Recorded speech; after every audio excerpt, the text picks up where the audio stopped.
Hey guys, Keith here with Gunday Brunch. Happy New Year. And I promised you guys a crack team of experts, but instead I've found a bunch of crackheads. And we are here to discuss red dots and some pre-shot show stuff. So, without further ado, we are this year sponsored by Bleecker Street Publications. That is Bleecker Street Publications with a C and a K. Ooh, there's Alex.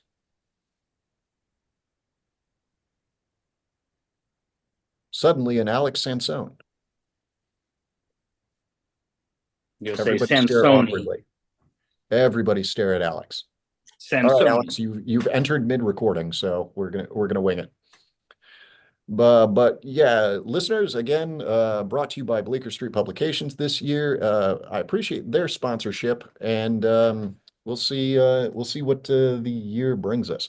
But we are closing in rapidly on SHOT Show, and some of the early announcements at SHOT Show have included wild, wacky new red dot sights because we didn't have enough of those. I am curious to get opinions on the new Glock exclusive, at least for now, Glock exclusive aim point red dot sight. Like, was that a good call? Was that a good call? I have an engineer here. I have some high level shooters here. I have an Alex here. And then there's me, my dumbass. So, The what are very we thinking? first thing, the very first thing I saw on that in a couple different forums, a couple different group chats and whatnot. Not, I like the Unity Atom mount a lot. Mhm. Unfortunately, I don't know what happened with that. That was at the time, and now it's probably still pretty. It could be pretty useful for somebody who I don't know if you could do that the A cut on the Atom now or not, but that was probably one of the more thought out mounts. I think this is now. I don't want to say the first engineered mount. That's kind of dismissive towards all the um, other different cuts and footprints out there. But without having hands on and seeing a drawing, just seeing some of the teasers and announcement stuff, this one kind of seems like we've taken a bunch of lessons learned and looked at some of the problems and also considering the 1 year with Glock only, it definitely looks at things also from like an agency level. This seems to be if you're outfitting a 1,000 troopers or something like that, seems to be probably I won't say next generation of mount, but one of the best engineered kind of ideas. It resolves a lot of little quirks with it. I'd like to see how it works, if it can be applied to other slides and stuff, and see how much meat it takes away. I like the idea of it, but I don't like the idea now that depending on what you've had, RMR, Delta Point, MOS, Atom, it's like the seventh or eighth different footprint, Yeah, and we've rapidly footprinted and then refootprinted, and then now this is the best footprint, and then like we started shifting, especially when we went to closed emitters, we started shifting to the acro and MPS footprint. And I like the acro, I like the MPS. I understand that for the most part that marries me to either a dedicated cut slide or a plate system still, but I still like those two dots, and that's what I've got on my two M&Ps right now. And now we're introducing another footprint again, and then we're going to see, because of the exclusivity with Glock, we're going to see, depending on how forward aim point goes with this and how many units they get out there, and probably demand from agencies that don't use Glock, so agencies that are using Walther, SIG, or Smith and Wesson. Um, if they see the demand to do the A cut thing, then that's going to be a 2026, and we're going to see another footprint wave of this A cut or refinements on the A cut come out. It was nice to see the shift to closed emitters, because closed emitters take care of a lot of issues with the environment, both, dusting your own optic and getting it filled with skin particles, and just, rain, snow, sleet, stuff like that. That was problem with open emitters. So I'm cool with the closed emitter shift, but we've also seen other competitive products that have already taken care of that. And we've seen enough impregnation of the market at this point that it's very obvious that this was a agency level.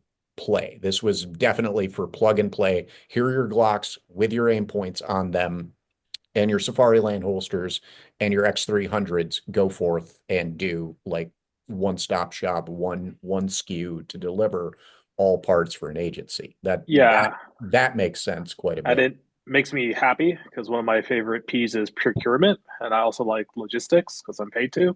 But it's just an easy answer because I remember when people were going to dots. I mean, the MOS cut leaves a lot to be desired, but to have that direct interface and also eliminate the witchcraft and science people had to do with finding the right plate. It's like, oh, you got to get XYZ plate. You got to put it with this. You got to put it with screws. That bypasses all of it, and for people that don't want to think, I think it offers a quality product where people don't have to think. It's like, get Glock, put aim point on Glock, life Two, good. two screws, torque, Loctite, done. This is Yeah, this is exactly. this makes the armorer in me very, very happy because it would be a Hmm. very straightforward maintenance routine for me. Yeah, and the Glock exclusiveness, it's smart. I mean, Sig does Mhm. it too with a lot of their optics. I mean, Yeah. the Australians are running around with theirs. They modified theirs slightly to so the Romeo One Pro is now the Romeo One is now the Romeo One Pro, which is the same as the Delta Point Pro. Ooh, shocker, more P's. But the thing is, it makes sense, and I think it's a good option, and it takes a lot of the guesswork and the research that for a lot of law enforcement officers or even military. I mean, the gun is a part of the toolkit, so is the optic. They're not really about, and individuals aren't really about it sometimes, but hey, you got a product made by a good company, so makes the anti PRC people and Holocene people happy. And hey, boom, there you go. I Easy, did easy enjoy the day. fact that they stole the battery tray cover idea. Like that's Yeah, it sick. was like They the took the Uno battery reverse. tray. It's the Uno reverse card. I love it. Is the COA something that civilians will be able to purchase, or is there like a public release anytime soon? Because that could also dictate like a bunch of people. I didn't see it. I didn't see that much. It could be a thing that's agency only, and the public will never have the A cut for another year. So what does it matter? I'm fairly like this might be something that we'll find out more of. I haven't read anything specific on its release schedule. You might be able to start ordering right now, but I think chats with Glock and Aimpoint at SHOT Show are going to clear up a lot of that. Like what are they thinking release schedule wise? When are you going to be able to start getting a cut, 47s, 48s, etc. Because that is legitimately a very cool aspect of how they built that A cut is it looks like it's easy to machine in a lot of slides and machine deeply because it takes account of like where parts are in the slide, where drilled down set screws didn't so much. Like SIG is notorious that screw hole, the right screw hole on SIG goes right into the extractor Well, M&P as spring. well. Yeah, Well, some of like the slimline it's blocks straight too, through right? because that's how they have to machine it so that the metal has a place to go. And Yeah, the really I cool thing is really like, like it.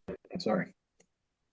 well, from also like from kind of the sales and the marketing perspective, you have this the kind of the four quadrants of high interest, low interest, and then high information, low information.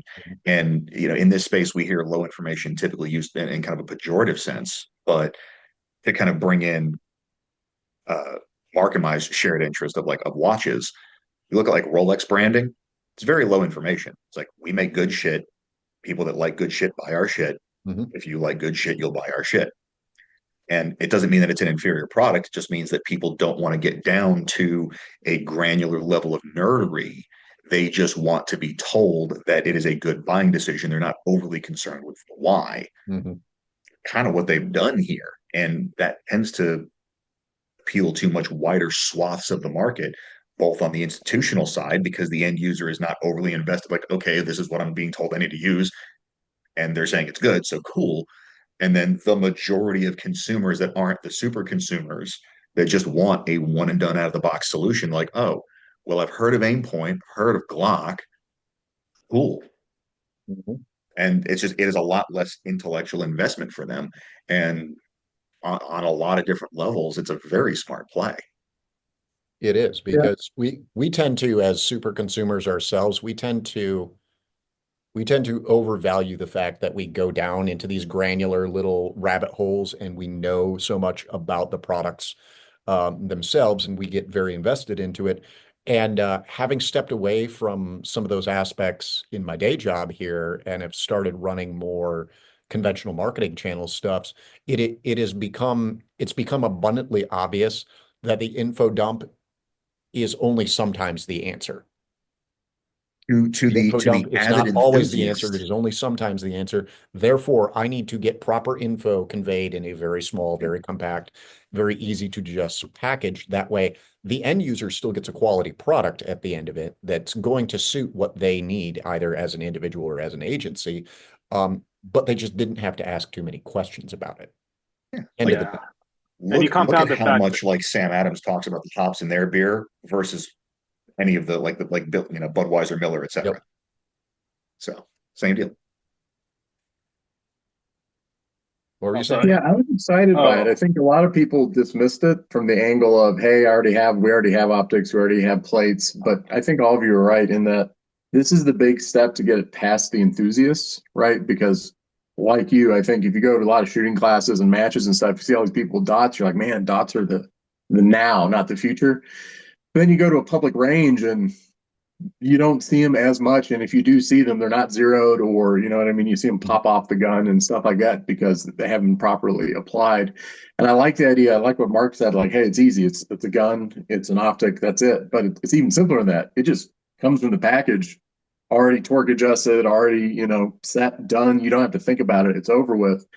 And from the branding side, I think this is really smart from Glock's perspective, right? If this is going to be exclusive for a while, if this takes off and does well, that's a way for them to talk to the companies like Keith you're talking about to say, well, excuse me, the departments, well, we have M&P, we want this. Well, switch to Glock. We already have this. It's already easy. You don't have to come up with a solution. You don't have to wait 2 years and to come up with a cut. We have something right now. But I think that's actually probably what Glock is most invested in Yeah, addition to just it's easy it's a agency strong sales. territory play for them because one, it gives an easy upgrade path for anybody who's already in Glocks. Um, if then you are looking to hunt or hunt back departments that went away from Glocks, now you have this plug and play solution that is, rock solidly designed, engineered, easy for you to, deal with at the armorer level and easy to deal with at the individual officer level, so that, you know, these things your life and the logistics standpoint gets tremendously easier. So there's a lot to be said with that. The detracting factors are obviously the fact that we have a lot of dots on the market. We have a lot of mounts and mounting systems on the market. Like even my two M&Ps don't use the same mounting system because the forward controls plate is specific for the acro, and then I have another plate that fits the Steiner because the Steiner didn't fit the forward controls plates. Otherwise, I would have, single solution two sites. And I've still got, HoloSun EPSs running around. My carry gun's got a HoloSun EPS, and I like that, especially the K pattern. I like the RMRCC or the HoloSun K pattern little footprint there. I think with the EPS sealed optic, that's a good option still. So we're going to see this. We'll see how the next 5 years deals with dots in an interesting way. And in another way I want to talk about that is primary arms, the HTX-1, that coming out. Are we going to see a greater influx of US made dots after the primary arms announcement? Because the primary arms and the primary arms price point puts them right at Trigicon, which is the other major US made dot right now is the Trigicons, the RMRs, and their sealed one, RCR or whatever. Paul would know. So I was actually talking with our mutual friend Mike Branson, who works for Gideon, who used to work with Primary Arms. One of the biggest things I think on that is the what's the profanity level here? Not monetized. So We're fine. I don't monetize. I can't. The Maybe in balls the of future, a but company like Primary Arms to go and do that. That's a 3-4 year, 5 year project, and millions and millions and millions of dollars to do it. And they are, with that price point that they're approaching, they are going from, and they've already pushed up into, they used to be the throwaway, put one of these on your 22 or your BB gun and replace it every year, to, hey, these are, you can actually use these on duty and they're pretty all right. To now they're going with, well, no, here's our USA made enclosed emitter optic at a premium price. It's a premium product. This is who we are now. That's, especially, and even in this buying market, that's, granted, when they started this, it was a different buying market, but Yeah, we had when they kicked off this project, they were entering our false golden years, our pandemic buying years, which, sad to say, and we're going to see that this year heavy, guys. Trust me on this. Sad to say, we are going to see some people who do not weather this contraction, this market contraction, this market correction very, very well this year. So people who have not minded their P's and Q's on their books, or thought that, 2020, 2021, and 2022 were forever, it's going to be rough out there in the streets. I need to look back and try to remember what 2018, 2019 were. That's where you're at. Yeah.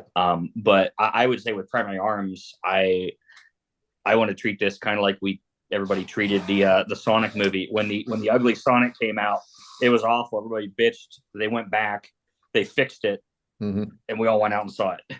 Yeah. At least I hope everybody did. I did. And now they've yeah, got the that's a good third movie, and it's still fun. Like, Yeah, they're great. to aside to a movie review real quick, guys, the Sonic trilogy is a lot of fun. So go see it. Yeah, I do like Keanu as Shadow the Hedgehog. Oh my God, yes. I was playing Cyberpunk again, and Idris is there too, and it's like, oh, there's also Knuckles, but that's cool. But going back to the Primary Arms and the Made in the USA, there's a lot of heat with the dot market now, just because, like you said, it's oversaturated. And going back to the aim point and Glock, I was thinking about it. So I enjoy memes. You don't really see a lot of memes with aim point. If you do, they're kind of whimsical, but compared to the Holosun memes or the Trigicon ones, it's not up there. But you've got these two. You got Glock exclusive with the aim point. I mean, they could have done it with a Holosun. I wouldn't be surprised if Lights got into it. It's like, oh yeah, Surefire exclusive, new hotness, boom, boom, boom, boom, boom, and it's only a matter of time until some alphabet agency or a trusted organization adopts that configuration, and then boom, you got it to the masses, and you got people that know torque spec and all that stuff.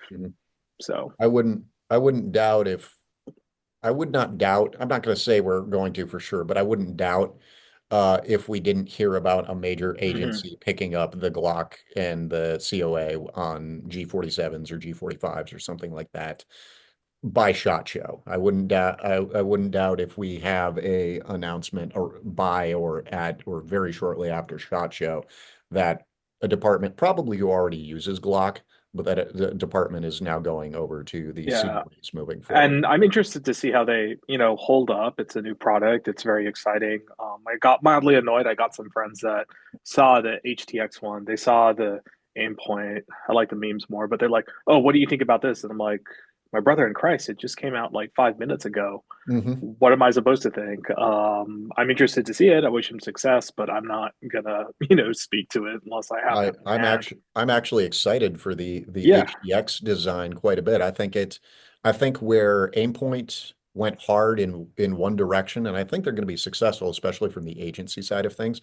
I think what Primary did was fairly smart too, is they went really hard on a very good solution for current cuts with the RMRA and RMRB. And if they come out with the Delta Point and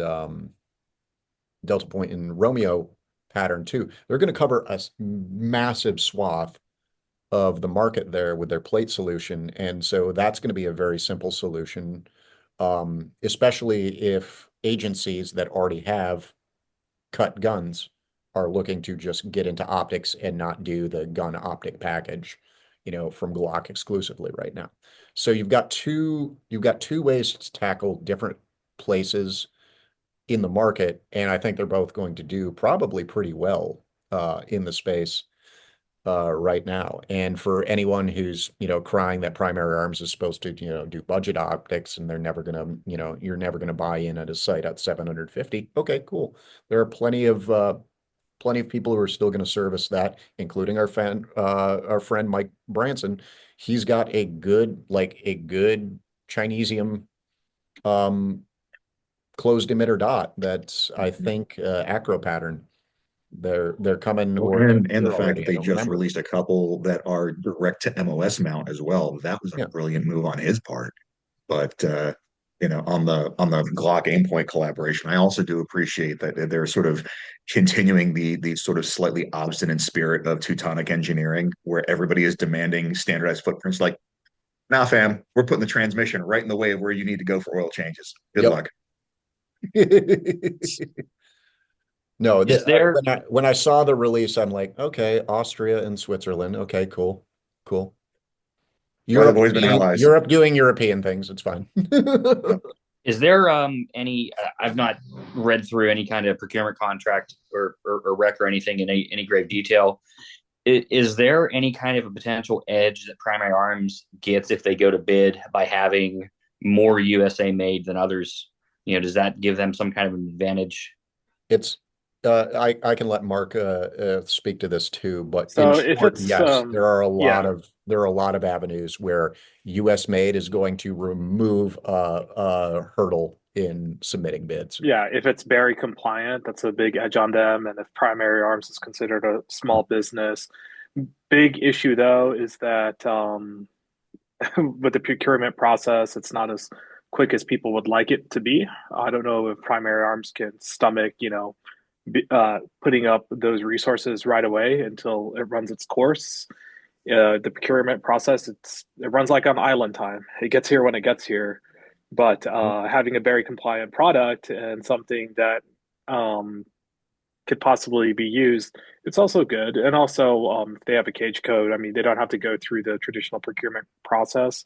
I mean, some agencies and organizations might be able to buy it via a purchase card or something smaller. And having that American made kind of gives the warm and fuzzy too, depending on the restrictions and rules that that organization might have.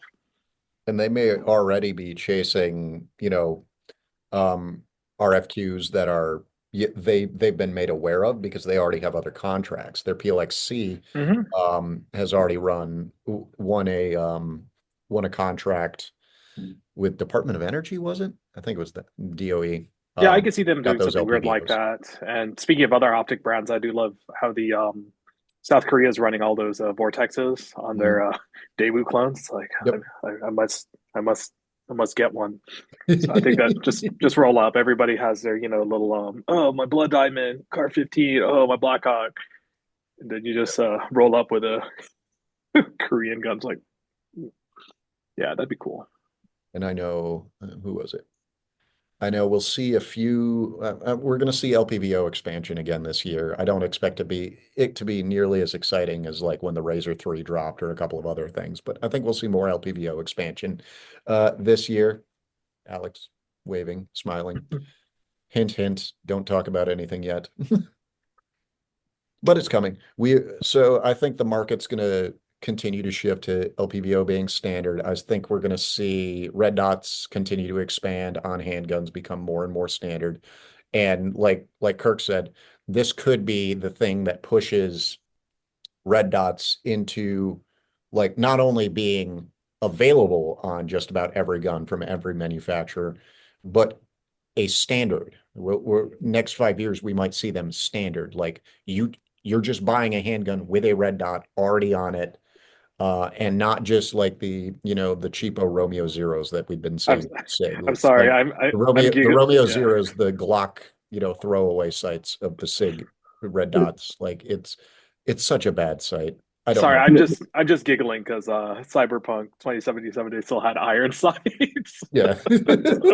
Well, and what's interesting is kind of going back to some of the old episodes of Gunday Brunch, where it was like you and Jack and Caleb talking about how the new entrant into the space is now they have more good information readily available than ever before. So you're seeing people show up to their first class with much more clueful gear, well set up than we ever have before. Having more quality turnkey solutions has a lot of value as well because um, it sets those users up for success. I was AIing for a buddy of mine a couple weeks back uh, with his kind of half day red dot class. There was a dude who this was potentially his very first open enrollment class, and he had showed up with a CZ Shadow 2, the manual Mhm. safety, single action only, and like a legit race rig where it was like just a little sort of trigger guard taco.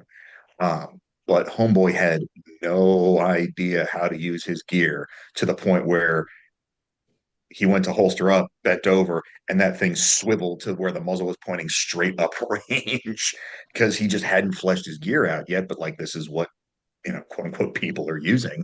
And, I think that the more effort that can be done on the manufacturer side to set the consumer up for success instead of just sort of, Jesus take the wheel Mhm. is going to result in a better crop of new shooters as well, which just makes the whole thing more accessible.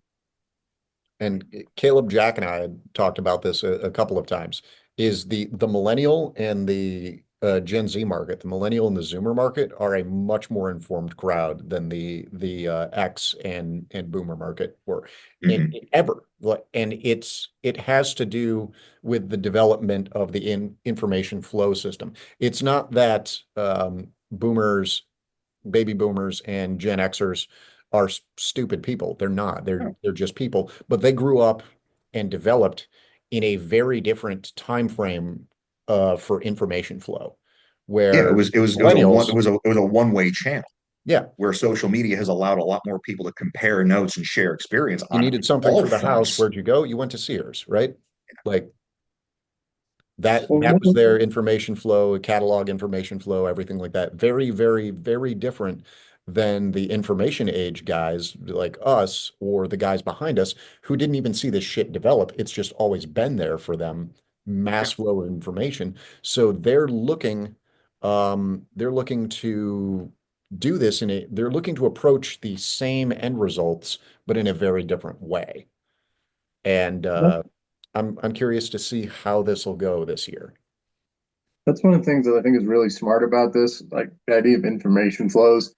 The fact that they partnered with Aimpoint versus, doing what they did, like, hey, we're going to do our own in-house optics company. And look, this gun comes with an optic. But like Aimpoint, think about the reputation Aimpoint has amongst like general population of shooters. I mean, we've been putting them on American rifles for what, 20 years now, right?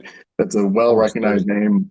Yeah. We're old. Well, There was a that, period of time where a red dot was an aim say point. that. Yep. Yeah, no, 100%. So, I mean, amongst like us, right, we know all the different brands and the details, and we can understand like the in-group memes about like a Vortex versus a Holosun or whatever.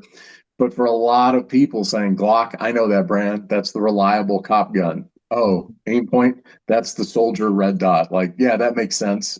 So I Mhm. think even from a how they landed on this, it's kind of brilliant marketing in that sense. It's not necessarily trying to appeal to us, but it's going to appeal to a lot of people that are Mhm. interested in having a dot handgun. So on the information thing, I actually had a conversation this morning with somebody who works a print magazine, and wanted a they wanted a variation of one of our products. That's a variation of a product that I could implement next week.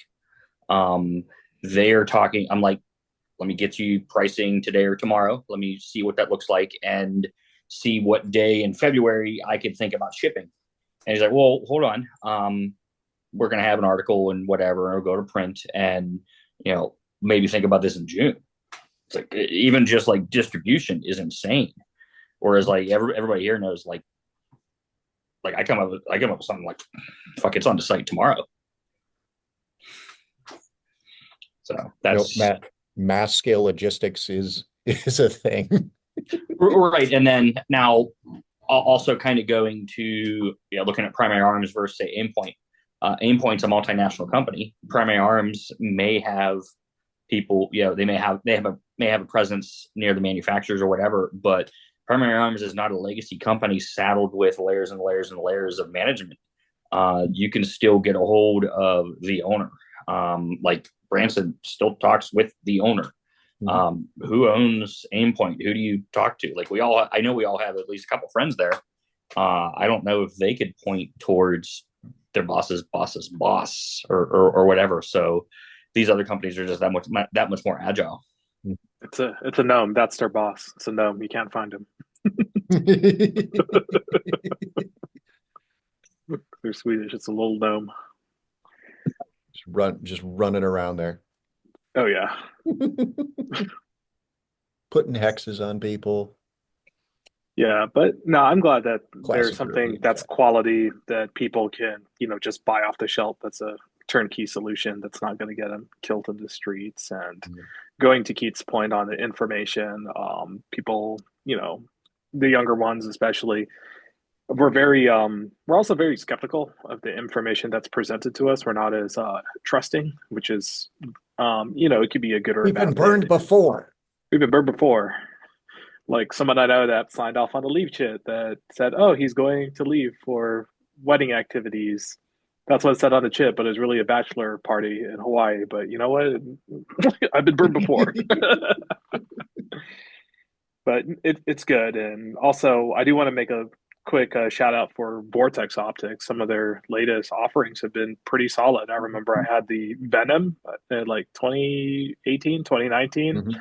They're Defenders now. It's really funny though, going back to the brand reputation, where I'll say like, yeah, dude, the Vortex Defender XL is fine. I mean, even Ben Steger and a lot of other shooters are like, yeah, dude, it's great. But then Vortex still has that stigma behind it, and it's really funny because okay, cool, but people change. It's like that person that started out going to the gym with you, and then suddenly they're hot. It's a good time. Just take some time and patience. So be nice to everyone. Yeah, And you look at the trajectory of like all the brands that we've talked about so far. I mean, from primary being the throwaway 22 scope to now having government contracts. I mean, even Holosun was met with a lot of skepticism early on because it was just another Chinese optics brand, and it's just it takes time to get established and prove yourself. You can't on day one come out swinging from the fences and immediately like show that you can play with the big dogs, because it's not like there are freaking valetudos in the optics world where you can have freaking two-man enter, one-man leave and then just claim optics supremacy. yeah. And looking at that from a legitimacy standpoint, look at how many of the optic brands who even 3 or 4 years ago would never have been able to get on like an approved dots list with a department or anything like that, versus now they are there. They might not be the issued optic, meaning they got a contract with it, but they're valid for individual officer purchase. Holosun's on almost all those lists now. Primary Arms is on those lists now. It's not just Aimpoint and Trijicon. Even some of the initial SIG optics were not that great. No, they had a company that large with the reach they have, the contracts they have. Those were they teethed, and you're out of it. At that point, you kind of have a niche brand trying to veer out. It's kind of like how if you're buying Gucci sunglasses, you're a sucker. Like they have always been a leather company. You buy leather goods from that company. If you're buying something else that's not leather that says Gucci on it, you are literally just paying for the name. Whereas, with SIG, they have been a hallmark of pistol manufacturing for, at this point, probably close to a damn century.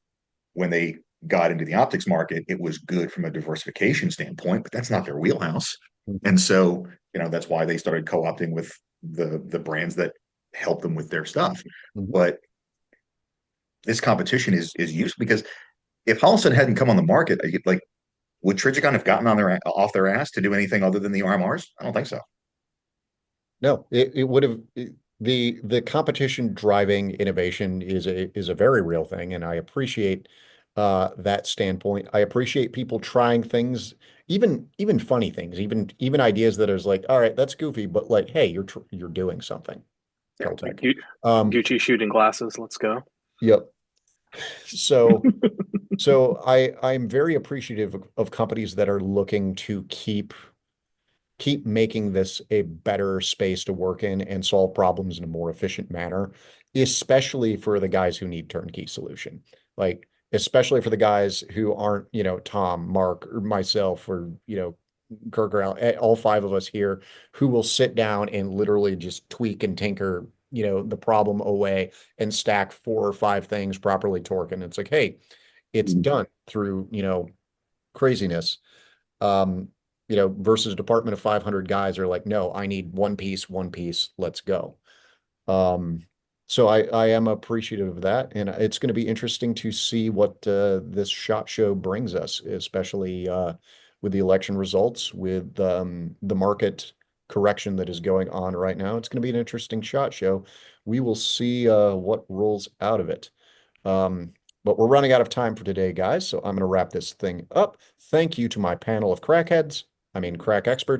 Um, Mhm. and We I both will catch you guys, and we will catch you guys on another episode. Later. Oh, we're classy.